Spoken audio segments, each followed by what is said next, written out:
I would just say it's, stuff we're gonna pay for, this stuff out of that cost center we can pay for this year. Yeah,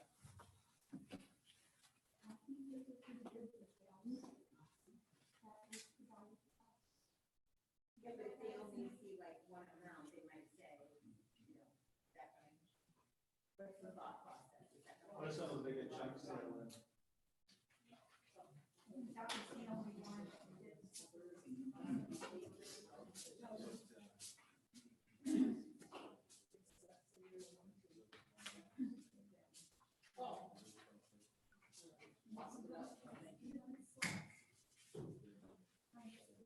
How are you doing this year?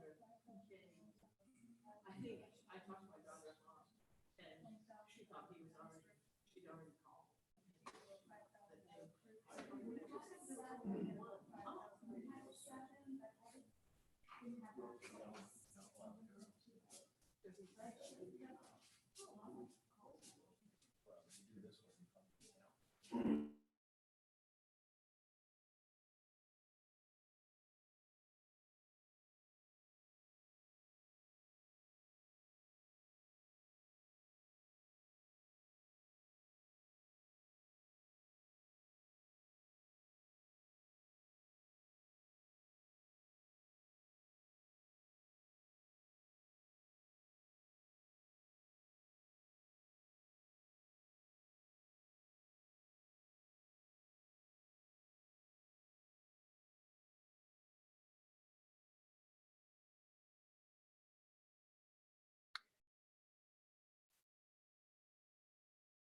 Is Jared on site at MTA? Yeah. What, Yeah, I'm here. Jared, how do people get the link for where it's live streaming tonight? It is on the website on the front page, right underneath the announcement for the meeting. Okay, thank you very much. Yep.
Apparently I'm Fane today because I don't know how to change it and he's not here, so.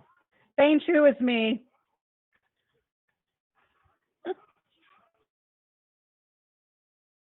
Todd told us it was you, Serena. Trying to disguise yourself.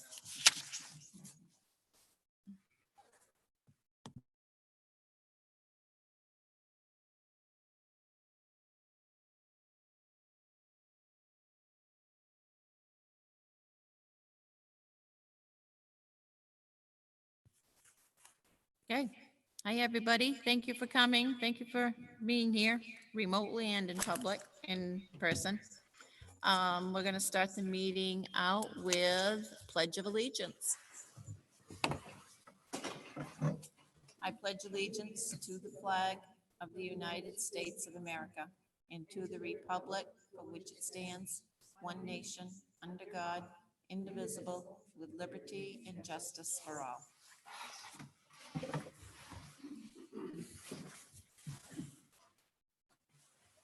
And we'll continue on with introduction of board members, and we'll start with the ones that are here tonight with Jess. Jessica Kane Phillips. Kim Jordan Kingfield.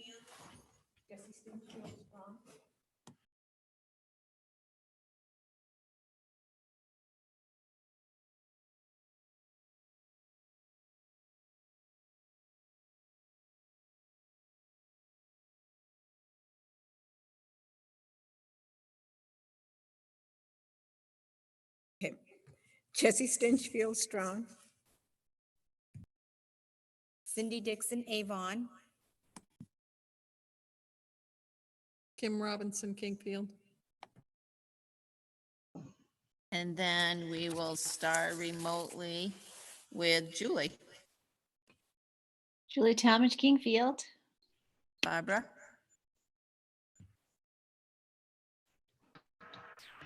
Barbara Nickerson Kingfield.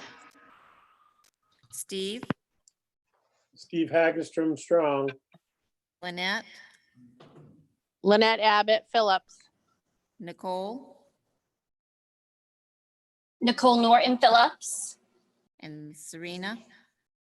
Serena Howard Strong. And Karen. Kieran Campbell Phillips.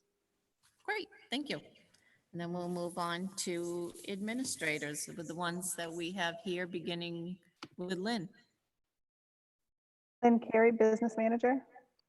Scott LaHaye, Maintenance and Transportation.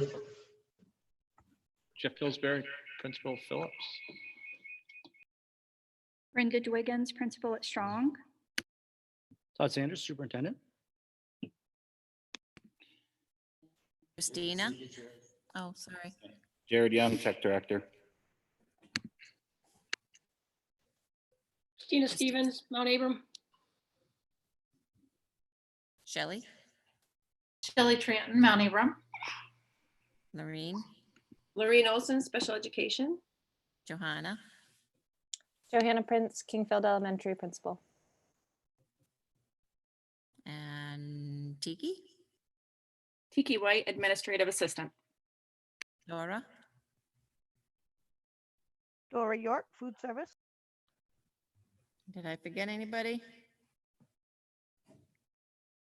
Great, thank you, everybody. Next, we're gonna open up the floor for public comment. The telephone number is on the website, but I'll also announce that the telephone number for here is 207-975-3689. And we'll wait a couple of minutes to see if we receive any phone messages.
Jared, you're gonna have to go to probably share your screen if people don't have the document.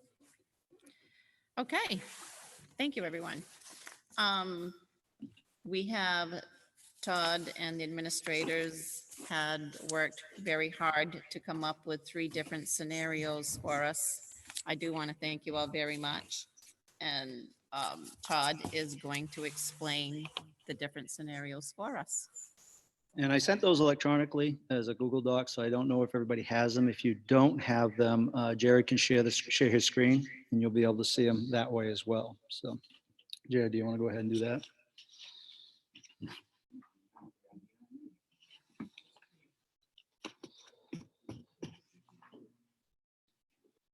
Did all the board members, all the board members have access to them without Jared sharing the screen? Just a thumbs up if you do, and nodding. I see nodding and thumbs up. Okay, good. All right, so while Jared's working on that, I'm just going to go through and explain what they mean. It's repetitive because what I've done is we tried to come up with about $50,000 increments.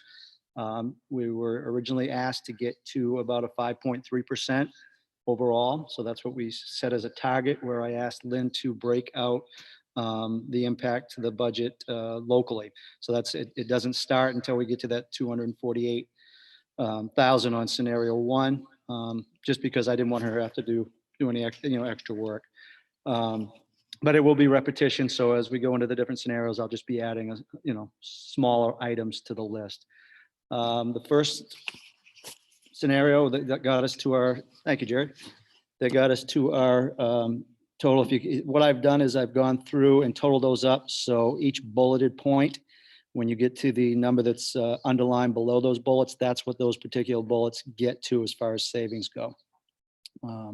So the first one, the cost and guidance savings is a $5,000. It's a $5,000 savings next year because the individual that is currently in the guidance position has requested to go back to the classroom. When she was moved into the guidance position, she stayed on her teacher's scale. We estimate that we can save about $5,000 by hiring a new person in that position. The 9 to 12 special ed insurance savings, that is an individual that we have in that position, and that's the estimated cost based on what we had budgeted for that position. The $8,000 district food service insurance savings as well, that with the person that we have in that position right now. So those 3 numbers are all savings on insurance and salaries. The next one that's on there is $12,000 MTA Gear Up allocation, money from that. The pre-K art position, we brought it down from a step 12 to a step 9, which is a savings of $2,897. Scott has taken $25,000 out of the buildings and grounds roof project. We had talked to Genie Roofing and come up with a plan to address all our roofing needs this year. Obviously, what we'll do is we remove money from that. It'll just mean we push things out over several years. And then the PSU is Power School University. That's $5,000, and that would have been something that would happen July, August, and that just won't be happening because of the situation we're in. So you'll see through this that even though COVID is causing us more headaches than it's worth, there are some savings that we can utilize to offset some of the costs in next year's budget. So that got us to $62,678.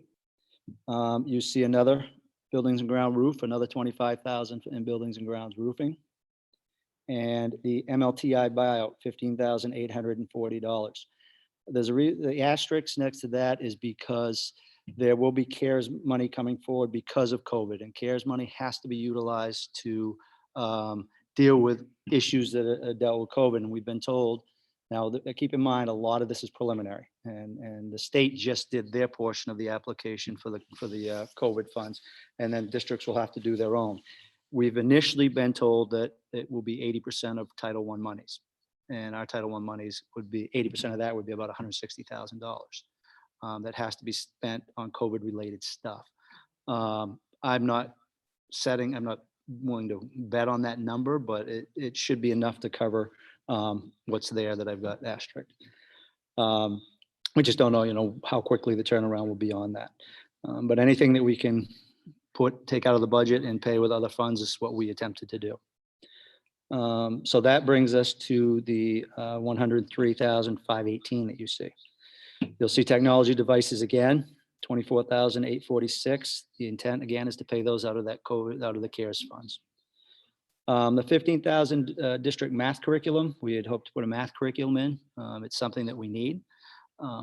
We removed it because of the cost. That being said, after I thought about it, it was actually about 2 a.m. I think last night laying in bed. We're going to have students with significant gaps coming back to us. A sequential curriculum would help address those gaps. Those gaps are created because of COVID-19. I would think we should probably be able to include that in the CARE monies as well. So even though it's on here as a removal, I'm still hopeful that we'll be able to have that. So the last three things that I mentioned, even though we're removing from the budget, we still hope to be able to get those. Next on the list is $4,675 for carpet at Phillips Elementary School. Jeff, that's in the staff room, right? Teacher's room, sorry. So that those three numbers will then bring it to $148,039. We wrestled with this one, as you know. It was a position that was in the budget last year. We did not fill it. I still have concerns with some of our kids coming, a number of our kids coming back based on what they may have experienced through this whole COVID thing. And we know today that it's been extended. There's a phase-in plan to try to get the state back up and open that is extended through.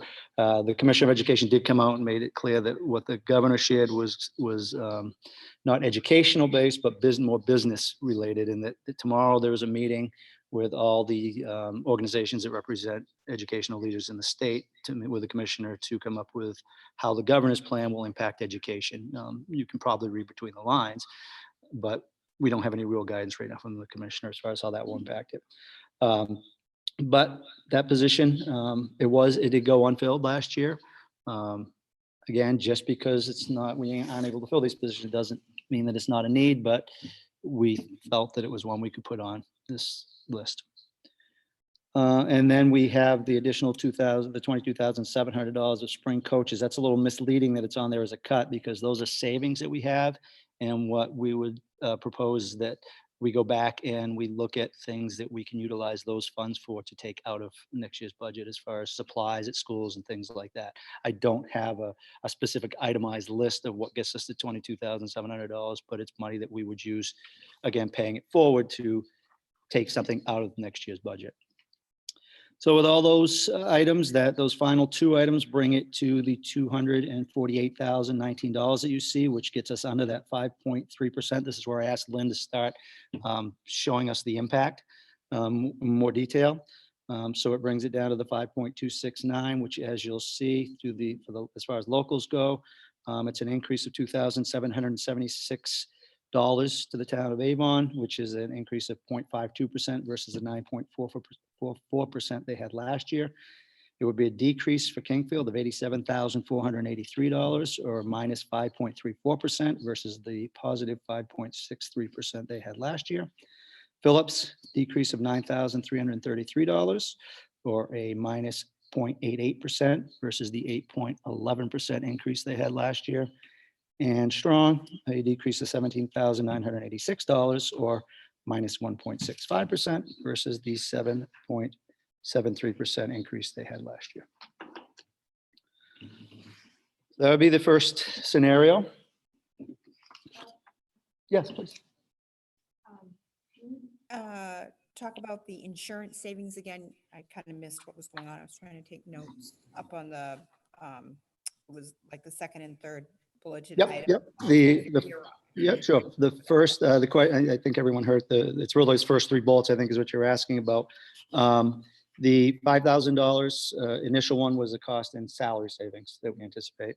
The second one is we had budgeted for a person retiring and had budgeted for a bigger insurance package. The person that's currently in that position is going to come back for another year. So we don't have to, what they're receiving is not what we had budgeted for. And we just found out that they are willing to come back.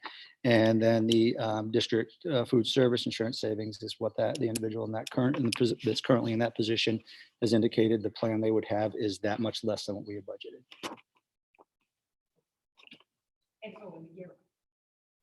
Garrett, Shelley, do you want to talk, or Christina, do you want to talk specifically about that? I know one of the things that I was talking with him before, I know that mega college visit that we send the kids for overnights down in Massachusetts is one of the things that would be impacted by that removal of monies. You want to speak to that?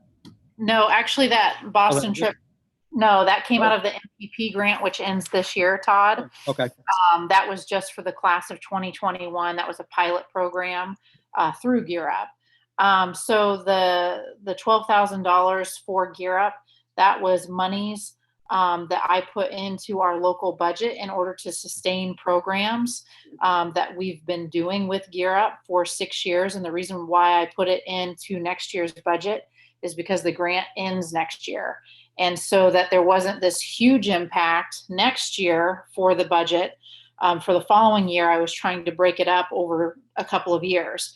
So what that is going to be covering, so that $12,000, I'm going to request to put back into Gear Up Year 7. That budget meeting isn't until later on. I was going to say this month, but it's later on in May. So that money I'll request and hopefully they'll approve. And it would cover things like our mega college visit and then additional college visits. There's student incentives that are built into that and a few other like small trips here and there that are geared towards like post-secondary opportunities for students. So again, it's things that we wanted to sustain, which is why it was originally put into this budget. So. Are we legally obligated after year 7 to budget a certain amount of money for Gear Up? Not that I've been told. However, I'll say with a caveat that things have changed every year, sometimes multiple times throughout a year with Gear Up because it's a federal grant. So when things change from the federal government, those requirements change, then the districts that have those grants get notified. So as of right now, today, that's not the case, but there's been a lot of changes just this year alone with the Gear Up grant. I mean, that is the intent of many of those grants, is to get programs in place at the district. Correct. Try to maintain going Right, forward. but there's not a legal obligation was my question though. I would say that I would really hate for us to lose the college visits that we've been doing. Our students leave Mount Abram with a minimum of 8 college visits.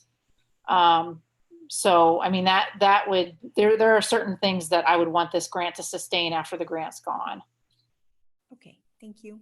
Mm-hmm. Any other questions on that first scenario? I can only see 4 people, so I don't know if Yeah, me anyone's too. screening. So I guess if you guys have questions. Just speak I up. can't see, just speak up if you would, okay? We can only see about 4 of you at a time with the display. All right, so then, no, I guess that's me. I'm hearing myself talk.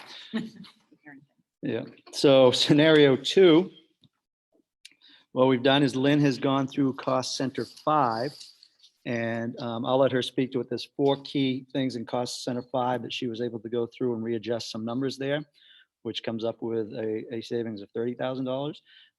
Lynn, do you want to, you shared with them maybe before, you just want to chime in what those were? Yeah, so because of position changes and because of everything going on this spring, we are potentially going to have a little bit of extra in certain lines in cost center 5. So I can take a chunk of money out of library professional wages, guidance director wages, career coordinator benefits, and guidance director benefits, so that I could potentially give back $30,000 for supplies or whatever we needed them for, to purchase supplies for next year or something along those lines. Okay, thank you, Lynn. So if we were to put that additional 30,000 on top of the phase 1 that I already shared from cost center 5, that brings the total to $278,019, which brings the increase to a 4.961%. And then of course you see the, and if you need me to read them to you, but in case people don't have it, I guess I will. So it brings Avon now down to it brings all 4 towns down to a decrease. Avon of $1,019 or minus 19%. The fiscal year 20 remains the same because that's what it was last year, so I won't repeat those again. Kingfield comes down 98,526 or 6.02% decrease. Phillips at 16,842 or a 1.58% decrease. And Strong down $25,639 or a minus 2.35% decrease. Could I ask a question? Can you hear me? Yep. Lynn went over those, but I only got 3 of them. What were the other? I've got library aid, career coordinator, guidance benefits. What were the other cuts in cost center 5? They're not cuts, Julie. They're just amounts of money that we would save out of this year's budget. The last one that you're missing is guidance director wages. I thought you said there were 5. No, there's 4. Okay, It's cost center 5. Yep. thank you.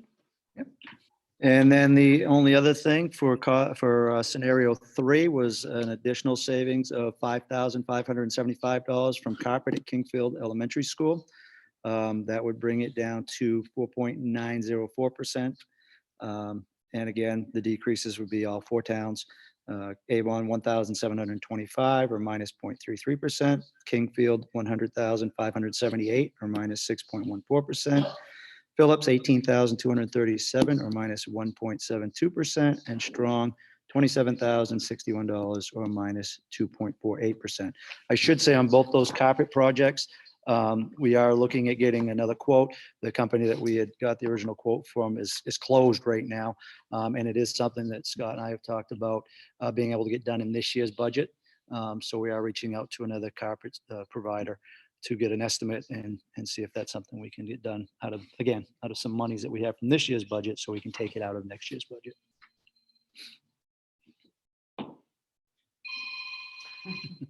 It's not Jared, so we can continue. So those are the 3 scenarios, getting the budget down to 5.2 and below. Does anybody have any questions? Thoughts? Concerns? Is it okay if Jared closes out of the screen share now so that we can see everybody? Is everybody okay with that? I think you can close that. Thank you. Thank you, Jared. Shelley, I just had a quick question for you on the Gear Up. How soon will it be before you know if that is something that they will fund or not? Did we lose her? She said there was a meeting, I think this month. I think she said May. Yeah. I think like a lot of things, they're being flexible too with what you can and can't because of just the situation. But I wouldn't know 100%. There she is. Sorry, Kim. Do you have a question for me? Kyle was asking me something about the baby. Sorry. No, you're fine. Todd, yeah. Well, Sorry about that. You're that fine. meeting was in May, correct? That you said about Gear Up, the next Gear Up meeting? Yes, correct. And I don't even have the materials yet to build the budget for Gear Up Year 7. I don't receive that until this Wednesday. I will share too that it's constantly changing. We talk about Gear Up. I reached out to MSMA and I had shared some information at the last meeting that might have scared some people about whatever budget the board crafted is the one that will just be implemented. That's back up in limbo again. I talked to MSMA today about that just to get confirmation, and that's not even on the table anymore. So it's really, I think we craft a budget and then we wait and see what the process is going to be moving forward because no one seems to really know right now. I'm hoping more guidance will come out of that meeting tomorrow afternoon, evening with those agencies or organizations. Okay.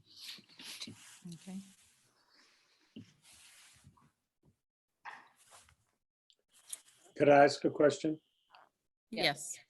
I think your proposals are fantastic. I'm sure they're not very popular, but does anybody have anything, though, any of the administrators that this is really, really something you think is a mistake and too much of a cut? Because for me personally, these are great. Administrators, I told you this morning, feel free, you're not going to step on my toes. Feel free to chime in at any time if there's something you strongly feel about.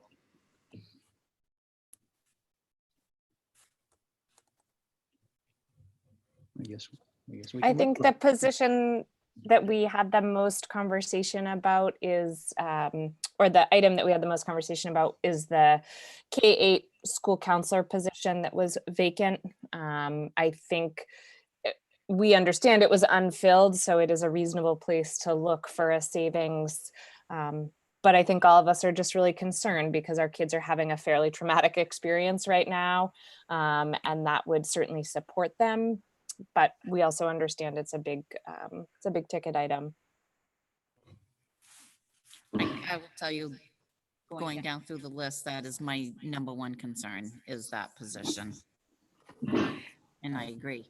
We advertised it, it didn't get filled. It wasn't an easy position to fill. Just if I remember right, looking at last year, other school districts, there was a considerable amount that were looking for the same position. Yeah, there's not a ton of preparation programs in the state, so it is fairly difficult.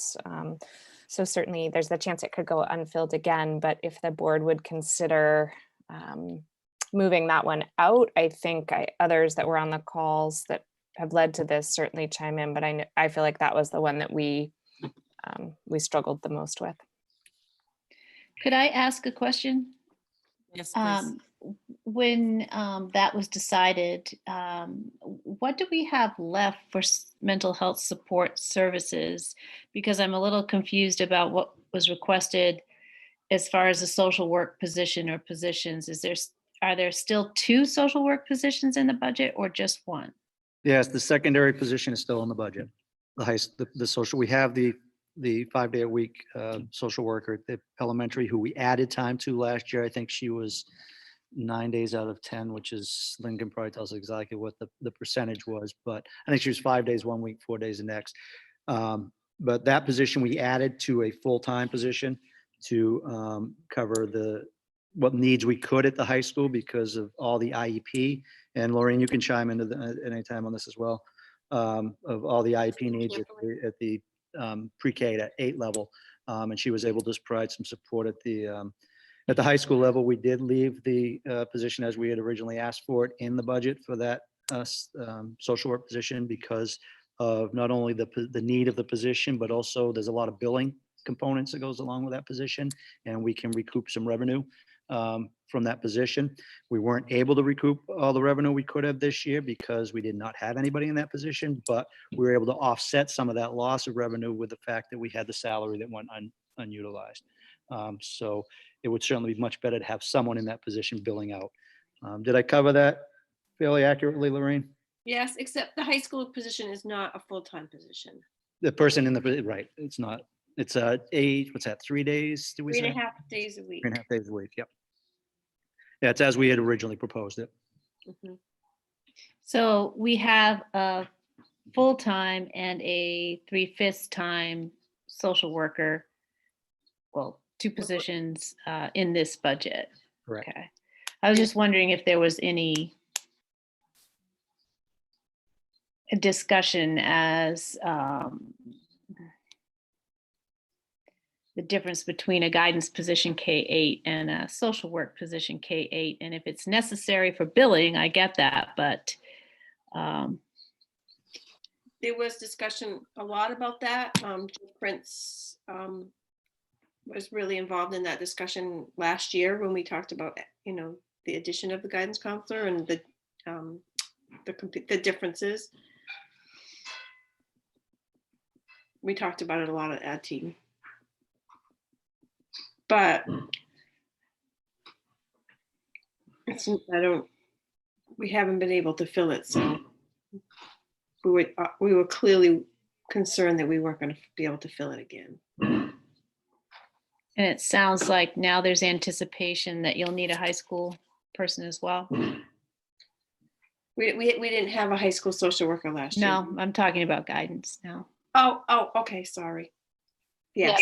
Correct. Well, the reason we're back in need of a guy, if you remember, those of you that were on the board, I think you all were, the chaos we ran into at the start of the school year at the high school because we didn't have the guidance person in place. And as I think it was Joe said, there's only one college right now who provides the training for guidance counselors, and they're also the one who gets to approve what people have done for work so far to see how close they are to their certification. So it's not an easy task to get your guidance counselor certification. We had a person who was in a classroom setting who had agreed to go into that position. That person has since decided they'd like to go back to the classroom. So we find that position vacant again.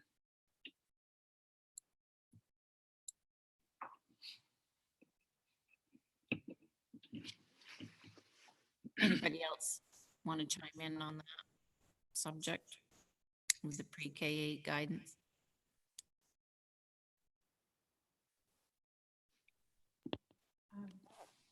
I think the value in that position is the training that they can do with they go in the classrooms, they do, whole group work with them. And it does change the climate. It can help change the climate for kids. And I'm not an expert on guidance counseling, but that was one of the strengths and the reason that we really wanted that position. Julie, you could probably say a lot more about what guidance counselors can do for our kids, but. Yeah, the K-8 guidance position is completely, well, not completely, but quite different from the high school position in that the expectation would be for a whole school kind of educational experience where kids would, at their developmental levels, get the instruction that is warranted for those, critical stepping stones and communication and safety and all those pieces that, social worker can do some of those things, but the social work is I'd say a more intense, pinpointed kind of service usually. I see that as a huge loss as well. I know we discussed it at length last year. It's one of those critical pieces that there is no stopgap for it. There's no teacher who's going to pick it up. There's no nurse that's going to pick it up. It's just, kids are going without, and they're going to be hurting when they come back to school. It's a little frightful to think about, even for those of us who have been doing it for 30 years. I agree with you. What I was saying about the guidance counselor for the high school. So we're putting in a position for that to hire one. But that's. It's the position's there. It's just vacant again. Yeah. It's not a new position. It's just we have to fill the vacancy. And there's a lot that goes with it.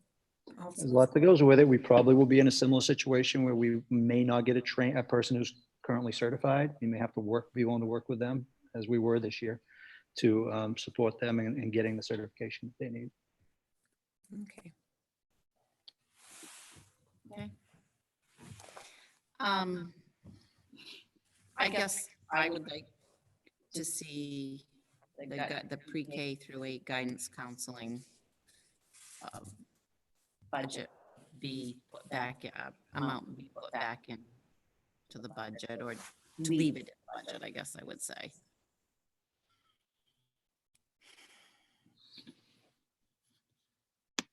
I have a question. Who's that? I have a question. Barbara. Okay. Barbara.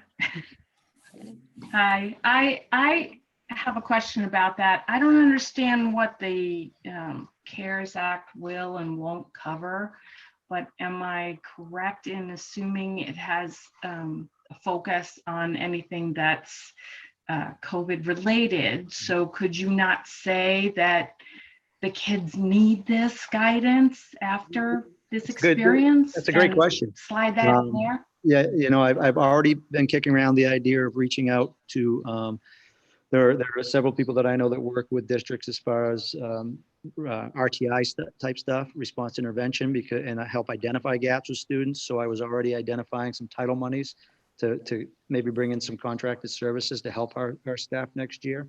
Nothing set in stone. I'm still in conversation. Yeah, that's a great question. I do think it's certainly something that could be past the straight face test. Again, my concern is, in a lot of these scenarios, we're kicking the can down the road, which is just there's a lot of things we're absorbing because of COVID-19 that we won't be able to absorb because of it next year. I'm just looking at some of the things that are going to they're going to show pretty big spikes in the budget next year. And that would be an entire position spike if we did something like that. But it's a great question.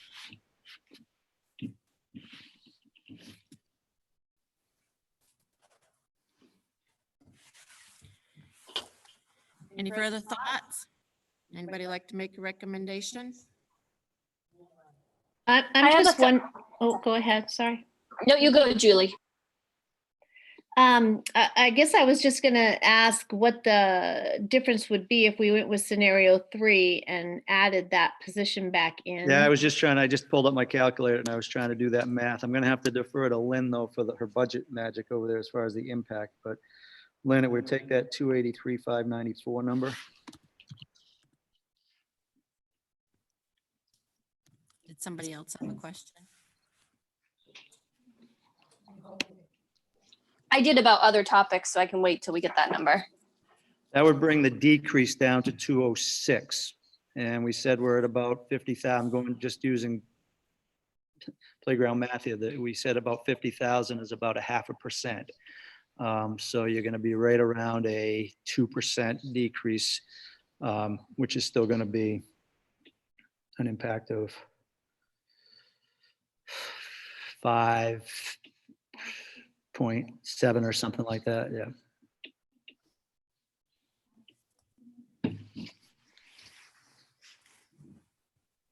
Math was not my strong suit. So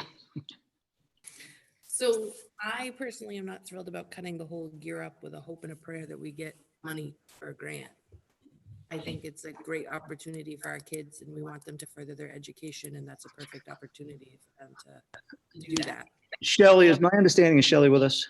Yep. Hi, Shelley. Sorry. I had to find where you were on the Brady Bunch here. That is something that in the past Gear Up has supported. You had just taken it out in anticipation of us taking it over eventually down the road, correct? Correct. So I built it into I built that into this year's budget so that, because there's more costs of programs we want to sustain, that's going to be seen in next year's budget. Yep. So I was trying to split it. But for 6 years, they've covered that cost has been something they have approved of the budget of the grant being used for, right? That is correct, but that's also why I said with the caveat, there's been a lot of changes with Gear Up this year, and so I was very, very apprehensive about cutting that out, especially with the timing of I can't even build the budget yet for year 7, and they do get final say. You know, they can come back and say no, we don't approve what's been requested in this budget. The other thing too is because last year there was money built into this year's budget for Gear Up. So the goal was to space it out over 3 years. And if we take it out of this year's budget, that $12,000, there's going to be a price tag of about $24,000 in next year's budget. So that's why I was trying to spread it out over those 3 years, so it wasn't a huge price tag. And again, it's all programs that we believe in are beneficial to our students. It covers tutoring, after school tutoring, credit recovery in the summer, transportation for credit recovery in the summertime, the mega college visit, along with additional college visits like WMCC is always in the springtime, and then also transportation for those trips. So that's a lot of money. Transportation, as you guys know, chews up a lot of that. Yeah. Thank you, Shelley. And I would agree. I would like to see the 12,000 remain in there for, because it is a huge advantage. Do you want the first numbers? Yeah, first numbers would be good. All right, so if you take that 283,594 and you remove the 77,280 for the guidance position, you wind up with 5.698% increase over last year, which is an increase of $8,051 for Avon, or 1.52%. A decrease of 72,131 for Kingfield, or negative 4.41%. An increase of 1,106 for Phillips, or 0.10%, and a decrease of 7,347, or negative 0.67%.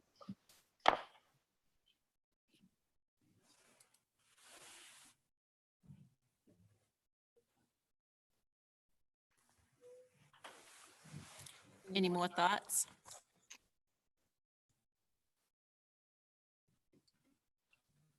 Just for the So- record, I'm okay with putting the guidance back in and the gear up. Just putting that out there.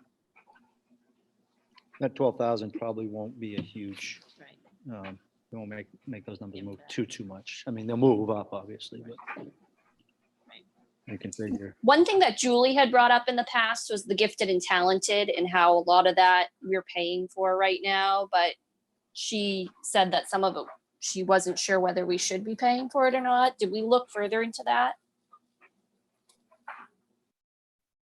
I'm not specifically, Julie, do you know what specifically what you were referencing? Are you talking about the online courses, Nicole? Oh, Okay. Yes. Yeah, those, we had, course. we pulled that back down to, I think, we brought that all the way back down to $2,000 from the, whatever, and Lynn, is that, I know you're doing numbers over there. I think we reduced that number back down to I'll never be able to find it, 2,000. That was in reference to the high school tuition line, Yes, not GT, Nicole. I understand why you would have thought it was GT, Nicole, because it's the students that are advanced and are taking those online classes. And we did reduce that number by about $4,000. I think we brought it down from 6,000 to 2,000, and that 2,000 is earmarked for credit recovery, I believe. That's correct, Todd. That's correct. But yeah, that money was for college courses, and that also covers to help students to purchase books for those courses.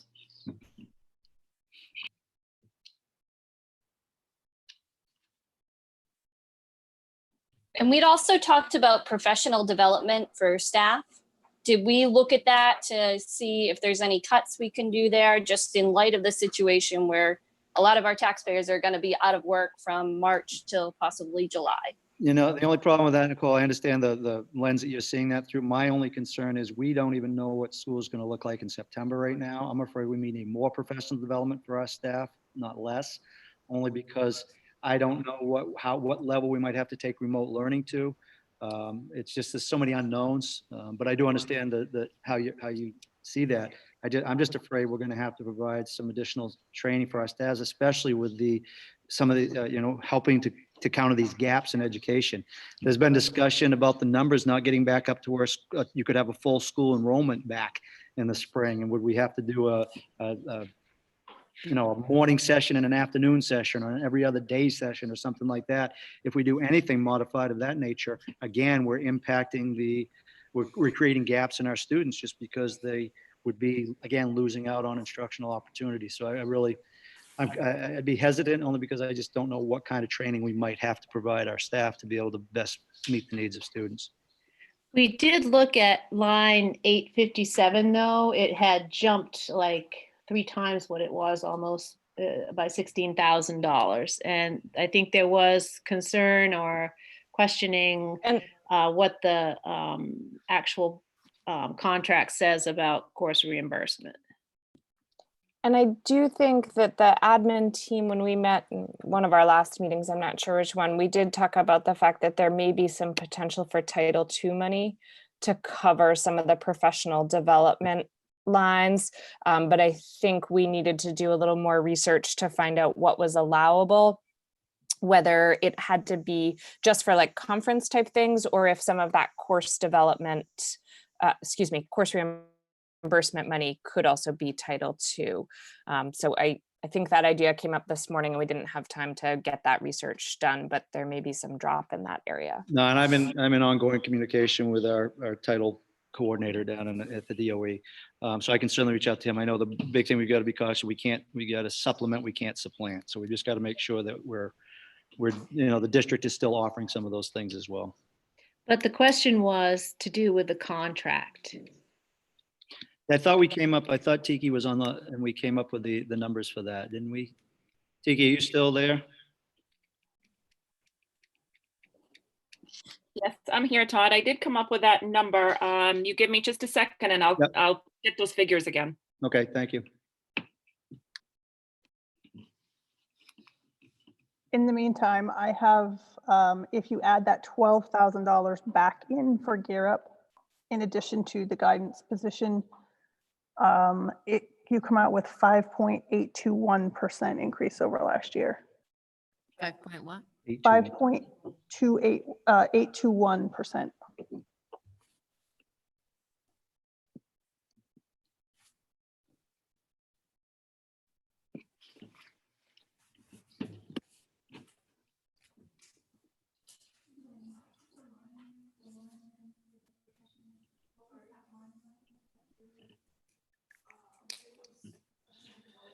I think it's the teacher course the course reimbursement lines.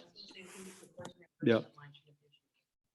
There's 854 is a teacher course reimbursement. That's up from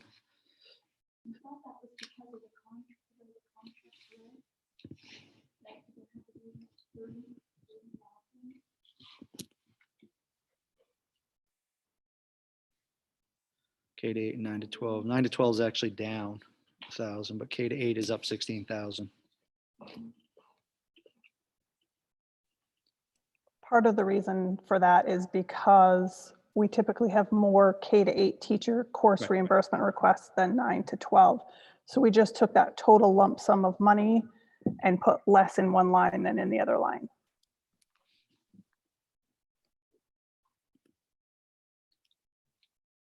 I know for the teachers, the contract says we have to budget a base 0 bachelor's, which is 36,820. And I believe it's 6,000 for the ed techs, but I'm pulling that up right now. So it's gonna. It is 6,000. That's correct. Okay, that's what I thought. So the ed tech reimbursement is in this budget at 6,000. It was only budgeted at 4,500 last year. So that contractually had to be an increase of 1,500. And with the teachers at 36,820, that was budgeted about half as much as it should have been last year. Well, no, it was 16,500 for both. So that's 36,820 K to pre-K to 12, right, Tiki? Right. And you've got 48 budgeted right now. So that would make up that 12,000 for Gear Up right there.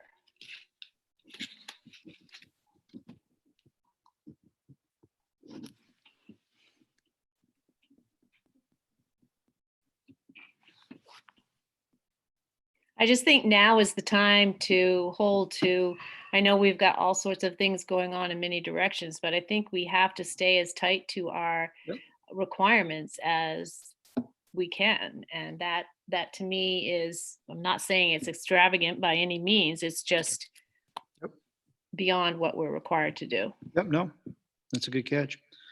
It's actually about 15, I don't know, it's about 12. It's about the exact, just you're right, it's just about the 12.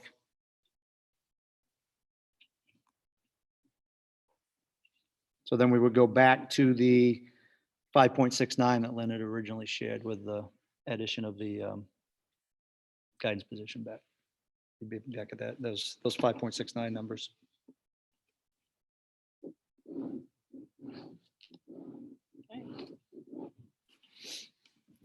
for that. I have another question. Okay. I have another question. Okay. I don't do very well with percentages as much. So just to clarify, the new budget that's being proposed, we started out at looking for $800,000 increase in real dollars. And if we keep the guidance and we keep the gear up, what I'm seeing is that we would be reducing that $800,000 by 188 or thereabouts. Am I correct in this thinking? So we're looking at instead of a percentage, I'm looking for the dollars. So it's $600,000 about that we're still increasing the budget. Correct? I would say give or take a few thousand. 77, hold on, 280, I'm just looking. Doing the math. Doing the math. So if we decrease the budget, we would decrease it the 206,314 with the additional money that we'd save on the course reimbursement. You could decrease that 206,314 from the total. I'm looking at Lynn just to make sure I get a nod.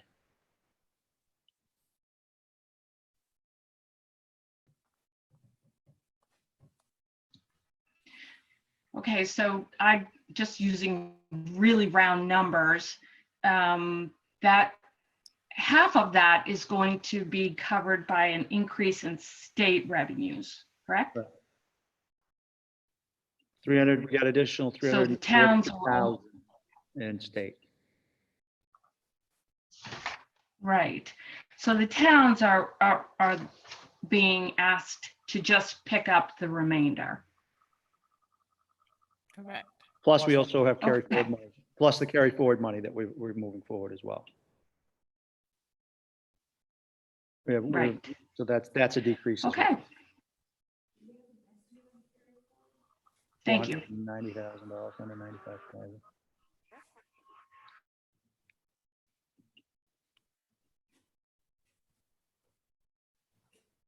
Could I ask something? Yes. Did we look at the travel and conference lines, thinking that many of those probably aren't going to happen?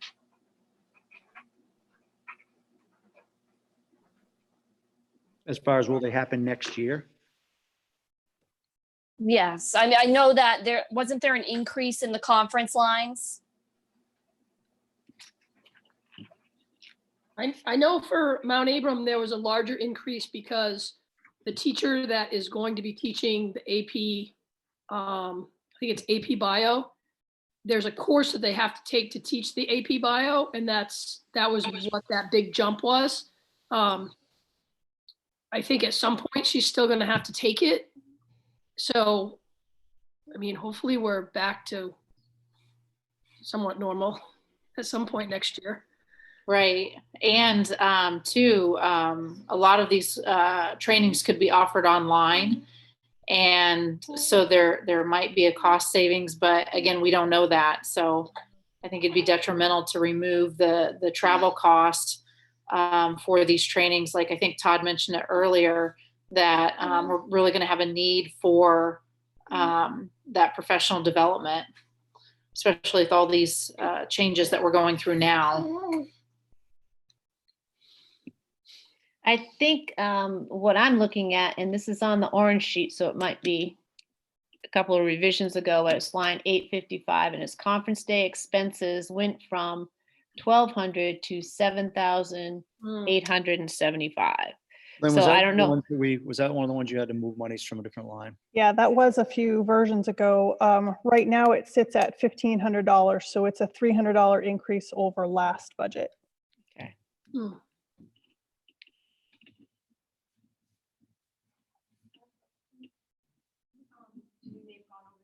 And I know we had talked about some Good, technology upgrades for the schools. Are there any of those that we can push off a year? We're not pushing them up. Well, when you talk about the upgrades, are you talking devices? Well, Jared had a list of them, so I don't know if he can shed some light on some of the things, but I know there was quite a jump in some of the technology line items.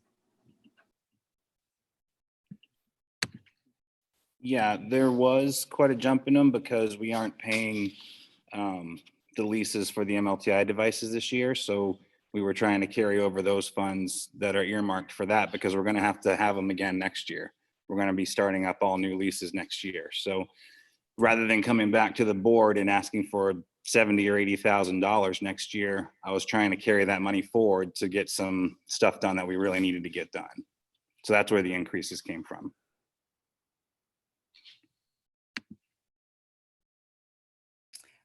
My question is why is there so much carryover this year? I mean, because this was obviously projected even before the COVID-19. So why is the carryover so high? There were a few Yeah, positions that were. it's just, we looked at the previous years. We looked back at 2017, 18, which was similar to this number. It's been a number that's carried over. It was an attempt to get the things we needed in the budget down that was palatable to taxpayers. We used keeping the 250,000 as a buffer every year. And we had that additional money on top of the 200, was it 250, Lynn? So it's a combination between some unfilled positions as well as frugal spending that got us to that amount for last year for carry forward. Because people hate to overfund a school. So if we're able to carry over, $500,000, people may question. I can guarantee you that is not going to happen this year. It just happened to be like a fluke year last year that happened. Thank you.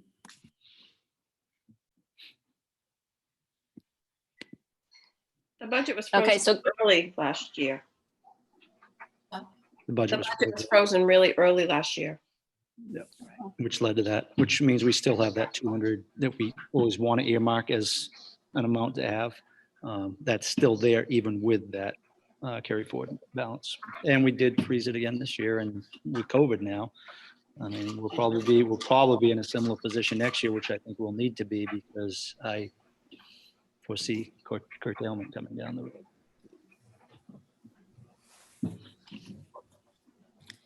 Anyone else? Any thoughts? Going back to technology, there's absolutely nothing that we can push off a year.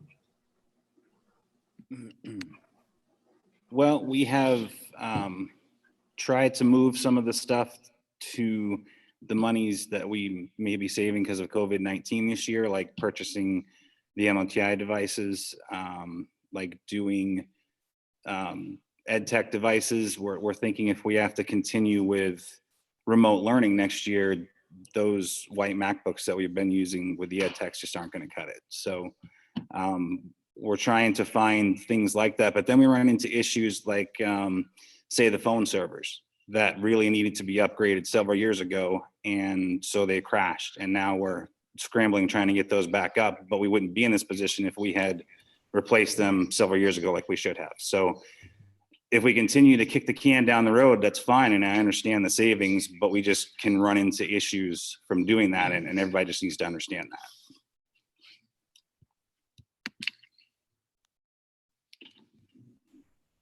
So some of these that we're saying we're cutting or budget reductions really will be coming out of the carry forward. So they're not really budget reductions. Is that correct? Correct. So what would the increase be? What would that percentage be with those in there? Because we shouldn't really be spending COVID money that we don't know that we're going to get. Oh, so if we put all those things back in there? So it would be the technology buyout? Are you over there, Lynn? It'd be the, If you don't remove any of the things on any of these proposals, just talking the technology, the devices that we're talking about care monies covering, anticipating care monies to cover. So it's the 24,846 for the technology devices. And it's the 15,840 for the MLTI buyout.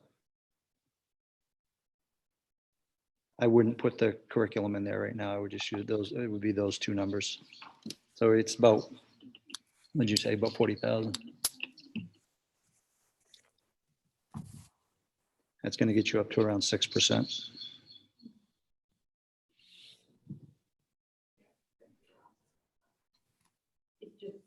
It does, I think it's Scary?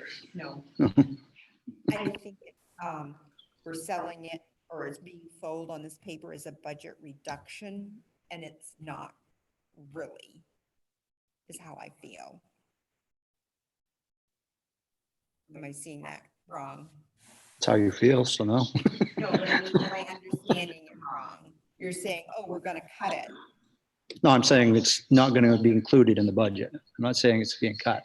Just saying it won't be included in the budget, which will be a reduction to the budget. Because we anticipate we'll be able to get those items through the CARES Act.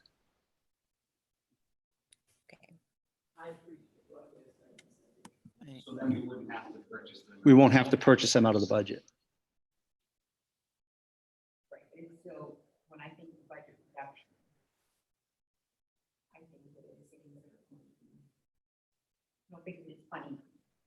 But anyway, okay, thank you, that does. So I'm sorry, then what was the percent again? It would be back up closer to the 6% if you add those things back in. But if, And we do have to spend that money, just Okay. when we get it. We can't sit on it. We have to spend it. And it has to be for COVID related stuff. So if we don't spend it, we'll lose it. We don't know what the application process. We don't. No.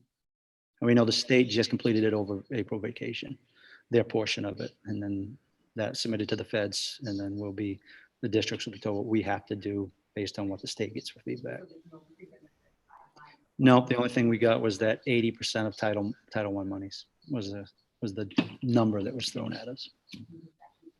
I was in a meeting today and No, it does not. It's in addition to, but like I said, it has to be spent, I think, between now and September 1st. I'm not 100% sure. I was in a state meeting today. Go ahead, Lauren, you want to chime in? Yeah, I was in a state meeting today with the special ed state director, and she said it was approved at the federal level already. It just happened like when we were in our meeting practically today, so this afternoon. And she did say we'd have to spend it quickly, but we would have that money very soon, like 2 to 3 weeks tops. It was, that's what she said. She works right beside the commissioner. That's what Maureen just said. I was not at that meeting, so you're Can saying. Cindy unmute when she speaks? We can't hear her I'm sorry. remotely. Did you said that districts would have it, right, Maureen? Is that what you just said was the indication? Right, so we have the grants that I do are on a special kind of a format, and they're going to be putting that grant on that same format. Okay. And they described what it was going to look like. And it's a format that I'm used to, and it's going to be even more simplified than the way that my local entitlement grant works. And it's going to be approved quickly.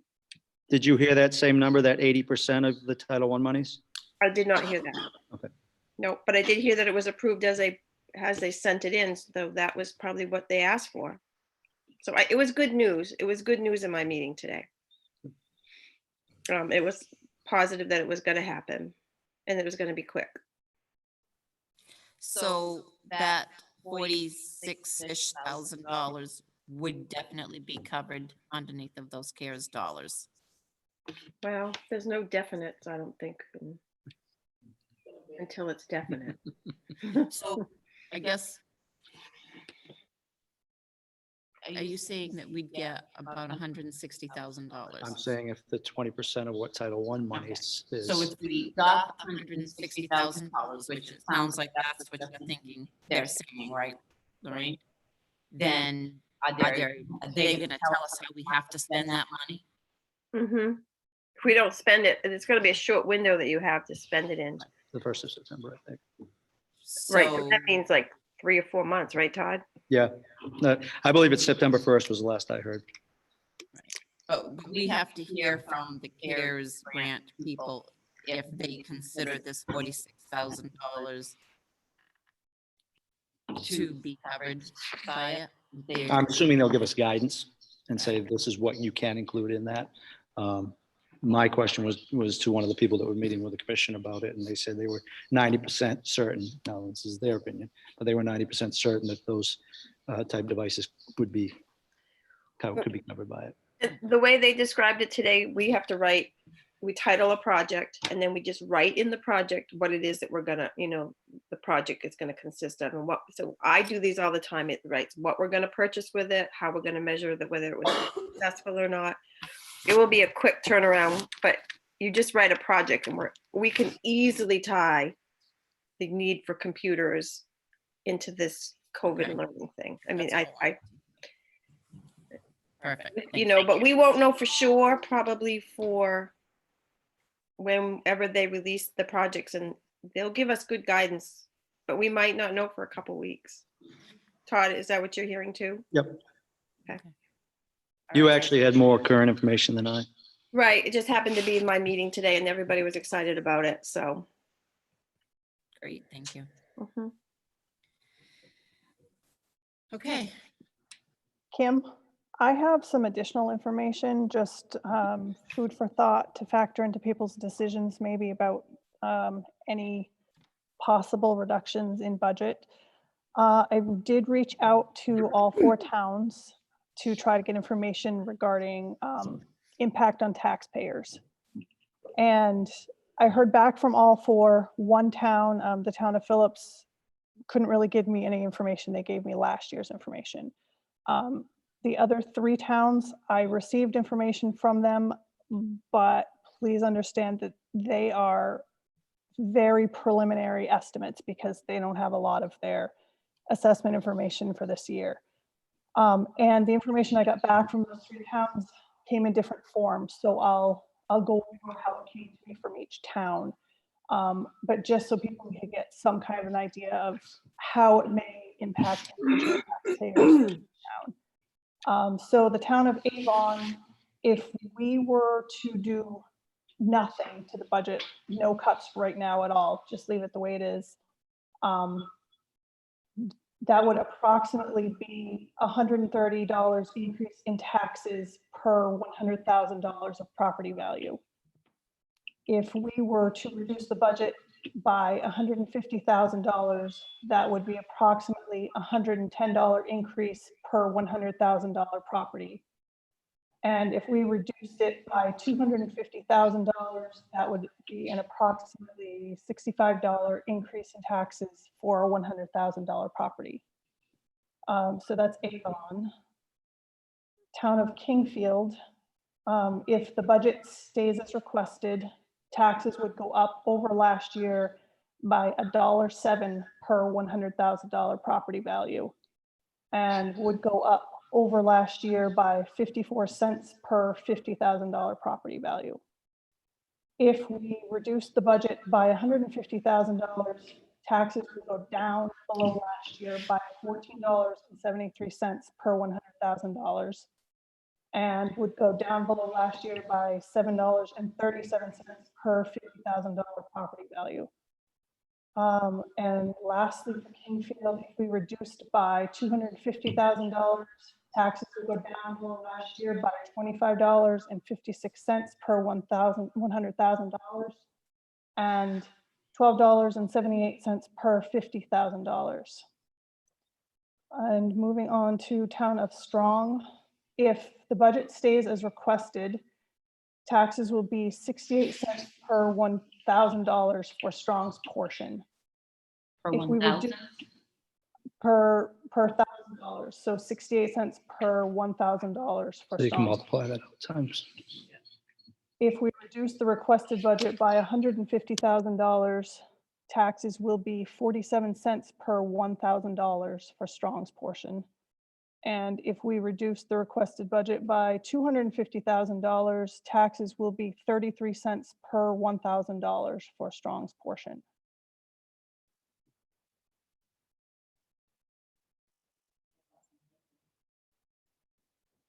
Thank you, Lynn.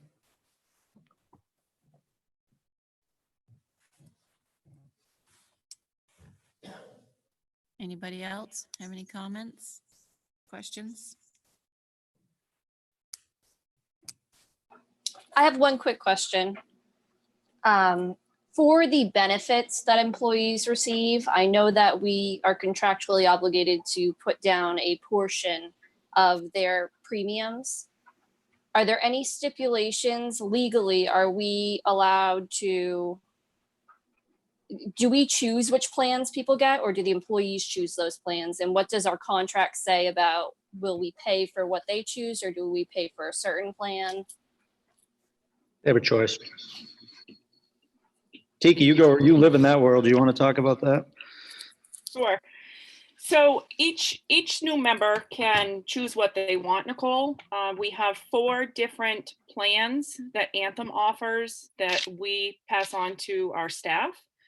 And that is the Choice Plus plan, the Standard 500, and Standard 1000. So we give them a variety of options and they choose. For the most part, what we offer is 85% if a person elects a single plan, and generally 75% of a dependent plan. That's just a snapshot.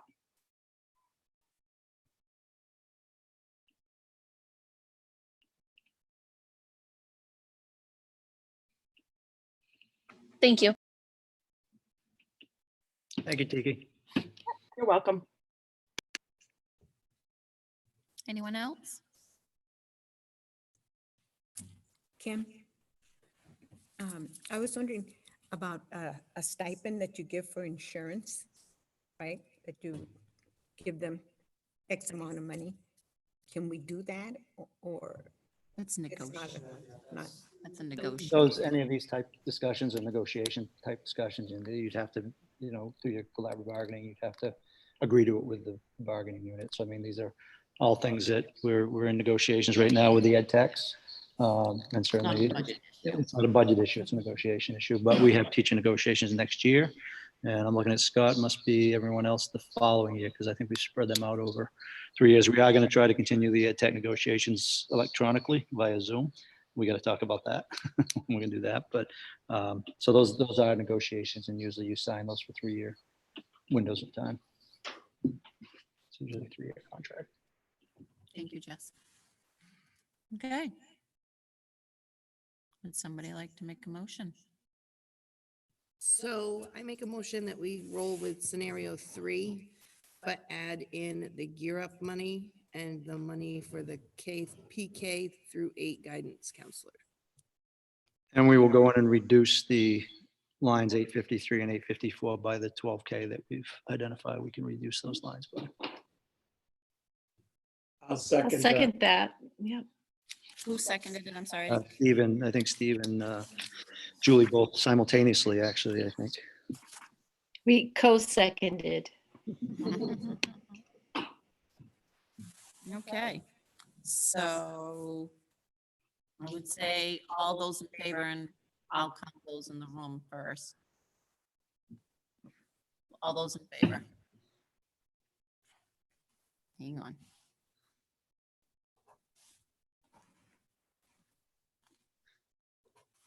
Opposed?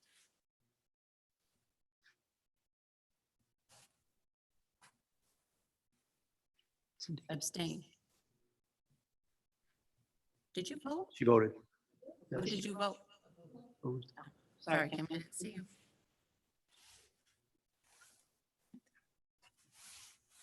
Okay, and now remotely, I'll just go through. Okay, put your hands up and I have 3 screens that I have to go through, so it's just gonna take me a minute, that's all. So those in favor? That'd be great. Steve? Karen? Serena? Oh, there she is. And Nicole? Yeah. Okay. Opposed?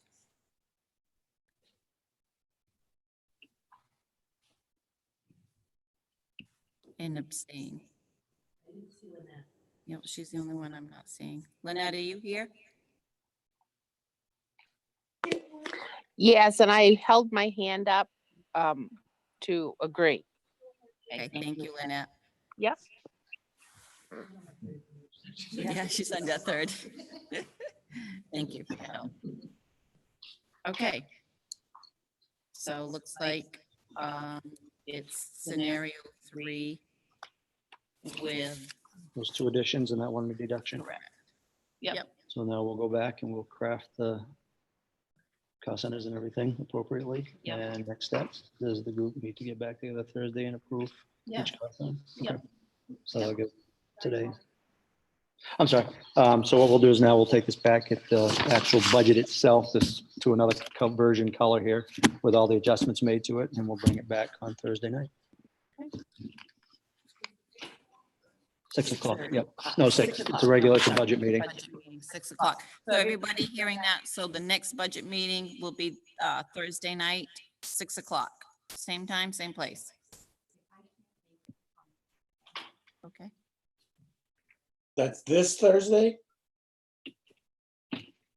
Correct. This Thursday? Yes.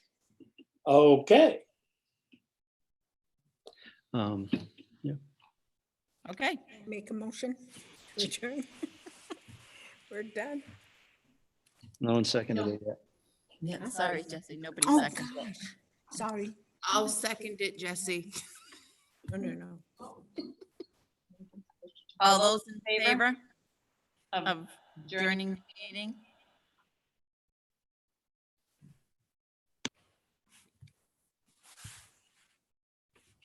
I think that's everybody. You see Barbara? everybody?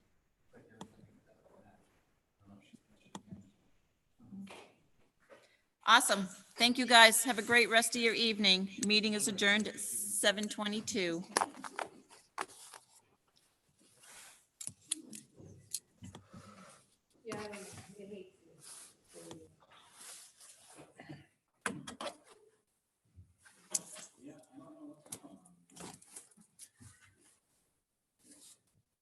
Thank you, everyone.